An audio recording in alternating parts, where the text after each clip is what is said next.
Every week, millions of people pay a hidden grocery tax on things that were never meant to be one-time food. Think about it. A $4 bag of salad that turns to slime in 48 hours. A $3 bunch of basil that wilts the moment it hits your counter. A $5 pack of fresh herbs that barely survives the car ride home. Most people assume that's just the cost of eating fresh. But here's the truth. These plants were never designed to behave like groceries. They are living biological machines. The moment you stop treating them like disposable food and start treating them like a renewable system inside a container, everything changes. A single $3 purchase stops being a one-time meal and starts producing food continuously for months. Today, we are breaking down 5 high-value grocery store vegetables that can permanently remove themselves from your shopping list once you understand the system. Most people buy salad as a finished product, washed, chopped, and sealed in plastic. This is the static model of consumption, and it's designed to collapse. But in a container, salad greens like lettuce, rocket, and spinach behave like a slow-motion fountain.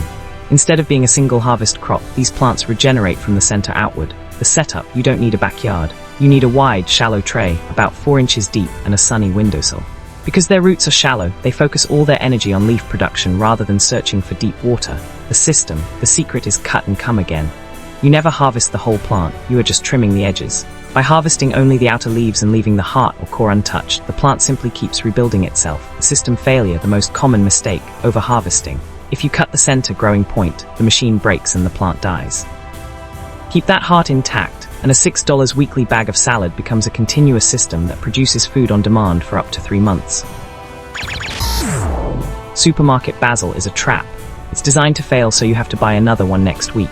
What you see in that little plastic pot isn't one healthy plant. It's dozens of tiny seedlings crammed together, suffocating each other for root space. The setup: the first thing you must do is the rescue. Take the plant out of the pot, soak the root ball in water to loosen the soil, and gently tease the individual stems apart. Give each stem its own small container with drainage and plenty of sunlight. The system: this is where the machine starts working. Basil responds to how you harvest it. If you pluck leaves off the bottom, the plant becomes leggy and eventually dies. But if you cut the top of a stem just above a node, the spot where 2 leaves meet the stem, the plant stops growing upward and splits into 2 new branches. 1 cut becomes 2 stems. 2 becomes 4. 4 becomes 8. You aren't just maintaining a plant anymore, you are exponentially multiplying your supply.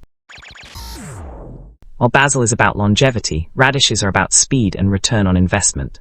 Most garden crops take months to give you a result. Radishes are the beginner's engine because they provide instant feedback, moving from seed to harvest in as little as 21 to 25 days. The setup: radishes need loose, fluffy soil. If the soil is too hard or rocky, the root hits a wall and the engine stalls. You want a container at least 6 inches deep. The system: the trick here is succession sowing. Because they grow so fast, you don't plant your whole crop at once. You plant a small batch every 2 week. This creates a rolling harvest system where you're never more than a few days away from your next crop. The system failure: the window of perfection. If you leave a radish in the ground even 5 days too long, it turns woody, spicy, and bitter. The machine works best when you harvest the moment the shoulder of the radish pops above the soil line. If salad greens are the fountain, Swiss chard is the Iron Man. In the grocery store, chard is treated as a luxury green, often costing $5 for a small bunch. But in your system, it is one of the most resilient biological machines you can own. The setup: unlike lettuce, which wilts in the heat, or kale, which can struggle in midsummer, chard survives almost anything. It has deep roots, so use a slightly larger pot, at least 2 gallons. The system: the rule here is never pull the plug. You never pull the whole plant out of the soil. You only remove the outer stalks, snapping them off at the base. The center will regenerate endlessly. Because chard is so hardy, having just 3 containers of this on your balcony can effectively delete it from your grocery budget for an entire year. It will grow through the summer heat and survive the first few touches of frost in the winter. Finally, we come to the ultimate rule breaker. While everything else we've talked about needs soil to thrive, this last crop doesn't even need that to start working for you. The setup: most people use the green tops of scallions and throw the white base with the tiny roots into the bin.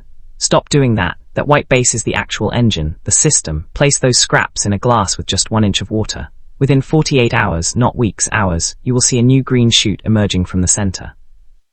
It is converting nothing but water and light into fresh food. The system failure: the water trap. If you submerge the whole onion, it will rot. Only the roots and the bottom ½ inch should touch the water. Once the shoot is 3 inches tall, move it to a small pot of soil. You have now officially exited the grocery cycle for green onions forever. You can cut the tops off for your dinner and they will grow back again and again and again. The pruning gardener is about taking control of your food supply by thinking in systems rather than shopping lists. When you stop seeing plants as items to buy and start seeing them as machines to manage, your grocery bill drops and your food quality skyrockets. But these container machines are only half the story. If you want to see the other half, how I use specific plants to build a self-sustaining soil system that eliminates the need for weeding and mulching, click the video on the screen right now. I've built an entire blueprint for it, and I'll see you there.